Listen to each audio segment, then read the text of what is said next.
Hello everyone, this is our first chapter of History Class 12th NCERT and ये part 2 है। अगर आपने part 1 अभी तक नहीं देखा है तो डिस्क्रिप्शन बॉक्स में पार्ट 1 का लिंक है, उसमें जाके पहले पार्ट 1 को स्टडी कीजिए, तभी आप पार्ट 2 को देख पाएंगे। तो हम अपना स्टार्ट करते हैं। Finding out about craft production. Craft production के बारे में पढ़ेंगे कि कैसे हड़प्पा का क्राफ्ट प्रोडक्शन वर्क करता था।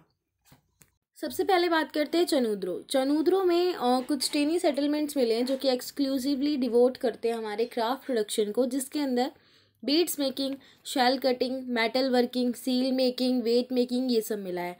और जो वैरायटी थी मटेरियल्स की वो यूज़ की जाती थी बीड्स को बनाने के लिए, और जो टेक्निक्स थी बीड्स को बनाने के लिए वो डिफर्ड करती थी अकॉर्डिंग टू मटेरियल। अब जो स्पेशलाइज्ड ड्रिल्स थी वो भी फाउंड हुई है चनूद्रो में, लोथल में, और अभी रिसेंट में धोलावीरा में भी कुछ स्पेशलाइज्ड ड्रिल्स के एविडेंसेस फाउंड हुए हैं। नागेश्वर और बालाकोट में भी स्पेशल सेंटर्स मिले हैं जो कि मेकिंग शेल ऑब्जेक्ट्स के लिए माने जाते हैं कि वहाँ पे ऐसा हुआ होगा, शेल ऑब्जेक्ट्स बनाए जाते होंगे। उसके अंदर क्या इंक्लूड किया इन्होंने? बैंगल्स, ठीक है, बैंगल्स, इनले, मतलब ये सारी चीज़ें नागेश्वर बालाकोट में मिली हैं। और जो स्टोन्स यूज़ किए जाते थे वो है carnelian, Jasper, crystal, quartz and steatite. Mainly जो स्टीटाइट था उससे ये बने जाते थे, और कुछ एक आधे ऐसे भी थे जैसे फैंस जो पॉट है उसकी जो पिक्चर दी हुई है आपको स्क्रीन पे भी नज़र आ जाएगी। जो फैंस पॉट की जो खासियत है वो ये है कि वो इन्होंने बहुत ज़्यादा प्रीशियसली बनाया, बोला जाता था उस टाइम पे फैंस। और जो कुछ बीड्स थी वो बनाई जाती थी 2 और मोर स्टोन से। स्पेशलाइज्ड ड्रेस मैंने आपको बताया चनूद्रो में फाउंड हुई है, ठीक है। और कुछ चनूद्रो लोथल में ऐसे कुछ लार्ज अर्बन सेंटर्स भी मिले हैं, जैसे कि मोहनजोदड़ो भी कह सकते हैं हम, एक लार्ज अर्बन सेंटर है। अब बात करने वाले हैं हम स्ट्रैटेजीज फॉर प्रोक्यूरिंग मटेरियल की। क्या स्ट्रैटेजीज थी प्रोक्यूर करने की मटेरियल से? तो first we have procured from the subcontinent and beyond. जो हड़प्पन्स थे वो प्रोक्यूर करते थे मटेरियल्स क्राफ्ट प्रोडक्शन के लिए बहुत सारे तरीक़ों में। जो टेरिकोटा टॉय मॉडल्स हैं वो भी बुलक कार्ट्स के लिए यूज़ की जाते थे। जस्ट क्या है कि ये एक इम्पॉर्टेंट मीन्स ऑफ ट्रांसपोर्टेशन होगा उस टाइम का, जो गुड्स को एक दूसरे रूट्स तक ट्रांसफ़र करने में हेल्प करेगा। अनदर स्ट्रेटजी क्या है प्रोक्यूरिंग करने के लिए रॉ मटेरियल की? वो सोचते थे कि कुछ कम्युनिकेशन के हिसाब से भी होती होगी, और कॉन्टैक्ट विद डिस्टेंट लैंड्स। इसमें क्या था, आर्कियोलॉजिकल जो थे उन्होंने फाइंड किया कि उन्होंने सजेस्ट किया कि कॉपर वो है प्रोबेबली कहाँ से लाया जाता था, ओमान से, ठीक है। तो उसमें ये भी था कि हम ये इस टाइम पे ट्रेड भी करते होंगे, ठीक है, ओमानी कॉपर यूज़ करते थे ये। और मेसोपोटामिया टेक्स्ट में भी ये मिला है कि जो 3rd मिलेनियम BC में रेफ़र करते कि कॉपर आता था जिस रीजन से उसको बोलते थे मगन, ठीक है। और अदर आर्कियोलॉजिकल ने क्या फाइंड किया है कि उनमें इंक्लूड किए गए हड़प्पन सील्स, वेट्स, बीड्स, ऐसी कुछ उन जगह पे मिली हैं, ठीक है।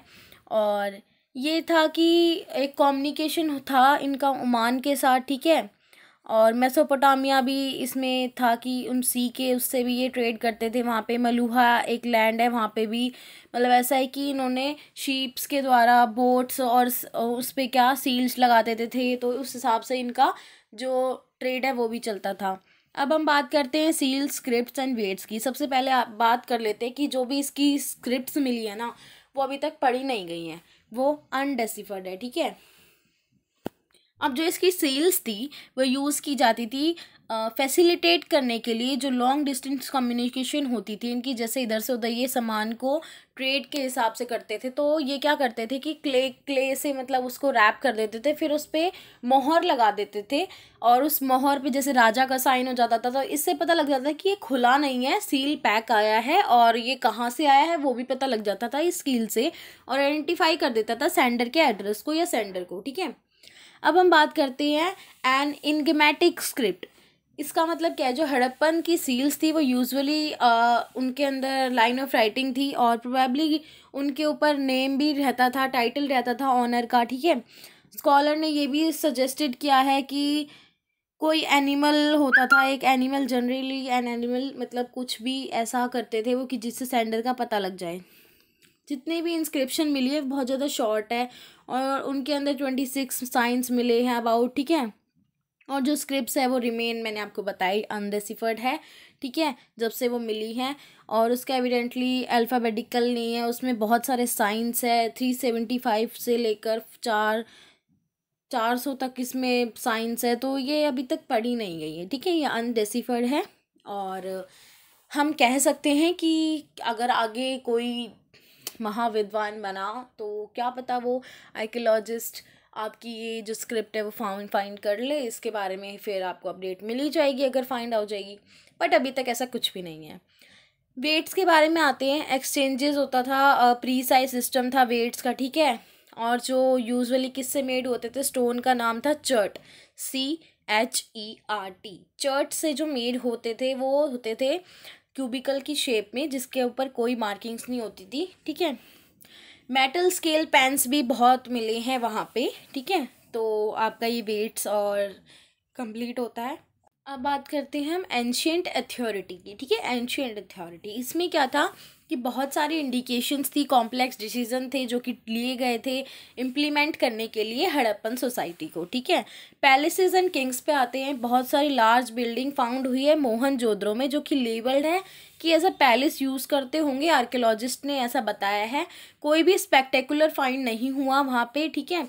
और जो स्टोन स्टैचू है वो भी लेबल्ड किए गए हैं, और उसको प्रीस्ट किंग कहा गया है कि क्या ऐसे होते होंगे, सब सजेशंस दे रहे थे। ऐसा हमें पर्टिकुलरली पता नहीं है कि उस टाइम पे क्या होता था और क्या नहीं, क्या किंग होते थे या नहीं होते थे। तो जो कुछ आर्कियोलॉजिस्ट है वो अपने अपने ओपिनियंस रख रहे हैं। अब ओपिनियंस देख लेते हैं कि हड़प्पा जो सोसाइटी थे उसके कोई भी रूलर्स नहीं होते थे, कुछ आर्कियोलॉजिस्ट की ऐसी सोच थी।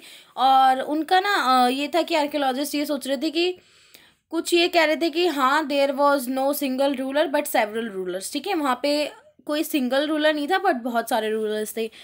और कोई कह रहा है मोहनजोदड़ो का एक सेपरेट रूलर था और हड़प्पा को कोई अनदर था, ठीक है। और कुछ ऐसा बिलीव करते हैं कि वो एक सिंगल स्टेट थी, ठीक है। तो इससे कोई बिलीव नहीं कर पा रहा कि क्या थे क्या नहीं थे, बट हम इसमें सजेशंस लिख सकते हैं, ओपिनियंस लिख सकते हैं कि कोई कह रहा है वहाँ पे प्रीस्ट किंग होते थे, कोई कहता है वहाँ पे मोहनजोदड़ो का अलग सेपरेट था, वहाँ का कोई रूलर्स नहीं थे और प्रीस्ट किंग होते थे। कोई ऐसे सोच रहा है, कोई कह रहा है कि वहाँ की एक सिंगल स्टेट थी।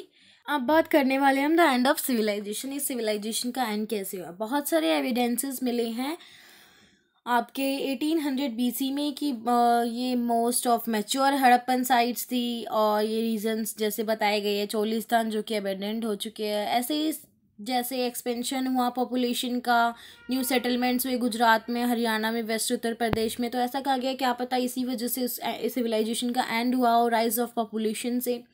कुछ एक्सप्लेनेशन ये कहती है कि जो हड़प्पन सिविलाइजेशन है उसका अंत ऐसे भी हो सकता है कि क्लाइमेटिक चेंज आ गया हो, डिफॉरेस्टेशन हो गया हो, फ्लड्स आ गया होगा, शिफ्टिंग हो गया होगा, ठीक है, ड्राई अप होगी रिवर्स, ठीक है, ड्रॉट आ गया होगा। तो ये सारे उन्होंने रीजंस प्रोवाइड करे हैं कि हड़प्पा का जो अंत है वो ऐसे भी हुआ होगा। और रीजंस क्या है कि जो एंड है वो एविडेंसेस क्या मिले कि डिसअपीयरेंस हो गई थी सील्स की, स्क्रिप्ट्स की, डिस्टिंक्टिव बीट्स की, पोइट्री की, तो शिफ्ट हो गया होगा स्टैंडर्डाइज्ड आपका वेट सिस्टम। तो इसमें क्या है कि ये भी इसी हिसाब से भी हमारा जो डिक्लाइन शो कर रहा है कि क्या वो डिक्लाइन हो गया होगा, वो डिस्ट्रॉय हो गया होगा। तो इसी तरह से आपकी जो हड़प्पा सभ्यता का अंत हम कह सकते हैं कि द एंड ऑफ सिविलाइजेशन, क्योंकि इसका भी कोई एक रीज़न नहीं है, बहुत सारे रीजंस दिए गए हैं हमारे आर्कियोलॉजिस्ट ने, हमारे स्कॉलर्स ने। अब बात करने वाले हैं हम डिस्कवरी ऑफ हड़प्पा सिविलाइजेशन। क्या थी discovery of Harappa civilisation. First of all we have Cunningham's confusion. Cunningham की कन्फ्यूज़न क्या रही, ठीक है। First director general of ASI थे कनिंगम हमारे। इन्होंने अकाउंट्स यूज़ किए थे चाइनीज़ बुद्धिस्ट पिलग्रिम्स के, और जिन्होंने विजिट करा था सब कॉन्टिनेंट में 4th और 7th सेंचुरी के बीच में। तो उनसे भी इनको कुछ अच्छा पता नहीं लग पाया, और इन्होंने ऑब्जेक्ट नोट किए कि बट वो भी अनसक्सेसफुली रहे, ठीक है। इसमें टाइम फ्रेम का था कि इन्होंने टाइम फ्रेम के हिसाब से नहीं करा, ठीक है। और ये जो ना ये क्या करते थे, ये सिर्फ है ना इस पे फोकस कर रहे थे रिटर्न चीज़ों पे, ठीक है। बाकी आज तक वो भी अनडेसिफर्ड ही रही हैं, स्क्रिप्ट्स वगैरह भी। तो इनकी कन्फ्यूज़न यही रही कि जो साइट थी हड़प्पा वो पार्ट नहीं थी चाइनीज़ पिलग्रिम्स के लिए, इसलिए ज़्यादा कुछ पता नहीं कर पाए आपकी हड़प्पा के बारे में। जो हड़प्पा की सील थी वो भी उसने भी थोड़ा बहुत बताया कनिंगम को कि क्या थोड़ा बहुत पता लगा, बट स्क्रिप्ट्स अगर डेसिफर्ड हो जाती तो बहुत अच्छा हो जाता, बहुत सारी चीज़ें बाहर निकल के आती। अब हमारा आ जाता है न्यू ओल्ड सिविलाइजेशन।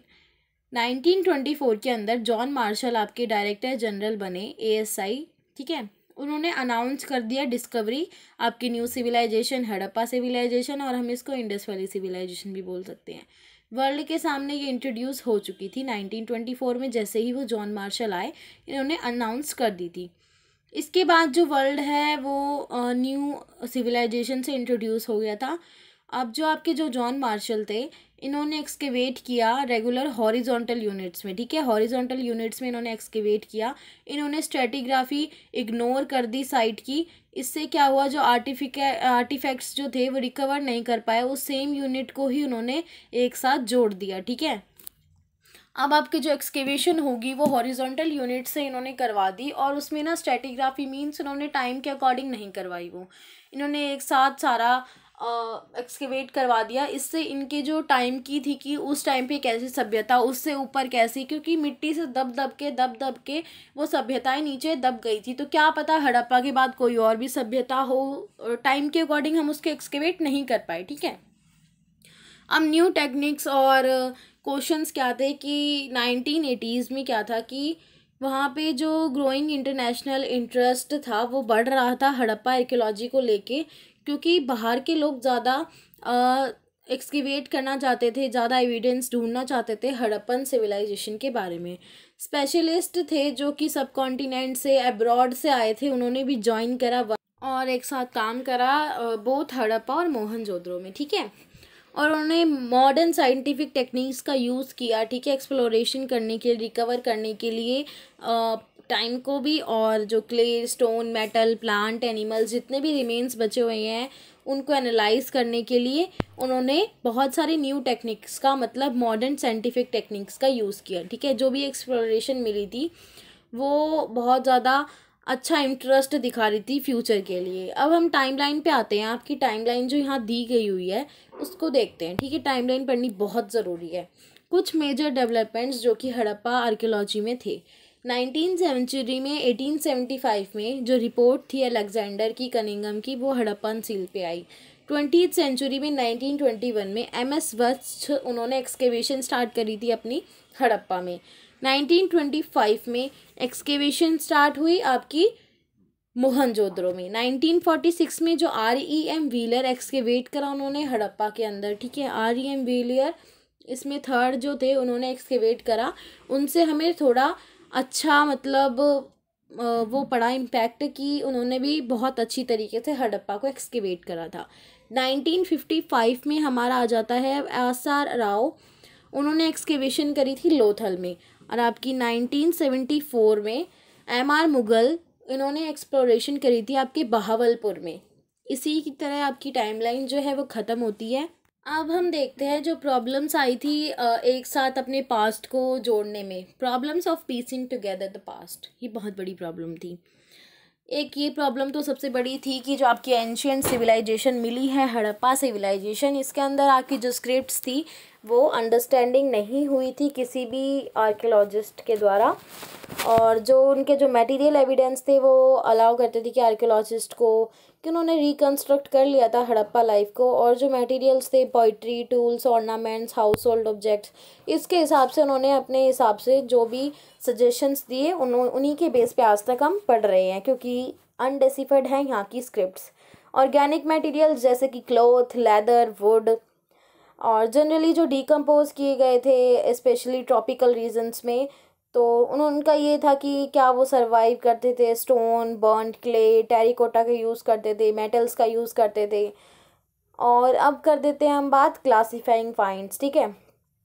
एक सिंपल प्रिंसिपल था क्लासिफिकेशन का कि मटेरियल्स के हिसाब से उन्होंने उसको क्लासीफाई करा था। और सेकंड क्या था, इन टर्म्स ऑफ फंक्शन, जो आर्कियोलॉजिस्ट थे उन्होंने डिसाइड करा कि जो आर्टिफैक्ट टूल्स मिले हैं, ऑर्नामेंट्स मिले हैं, दोनों ही चीज़ में मतलब कि रिचुअल्स भी होती थी उस टाइम पे, तो उन्होंने उस चीज़ को रिचुअल्स में भी लिया है।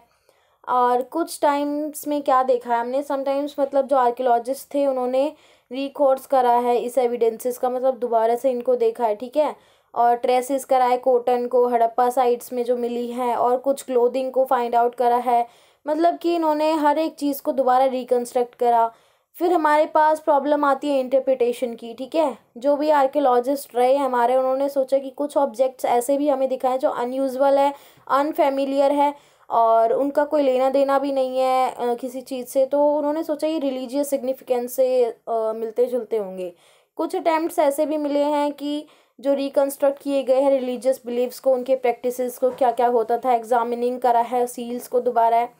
और कुछ इन्होंने रिचुअल्स के सीन्स को भी दोबारा रिकंस्ट्रक्ट करा है, और अदर कुछ प्लांट के जो रिमेन्स रह गए हैं कि उनका क्या था क्या नहीं, और कुछ नेचर वर्शिप को भी उन्होंने रिकंस्ट्रक्ट करा, उन्होंने देखा।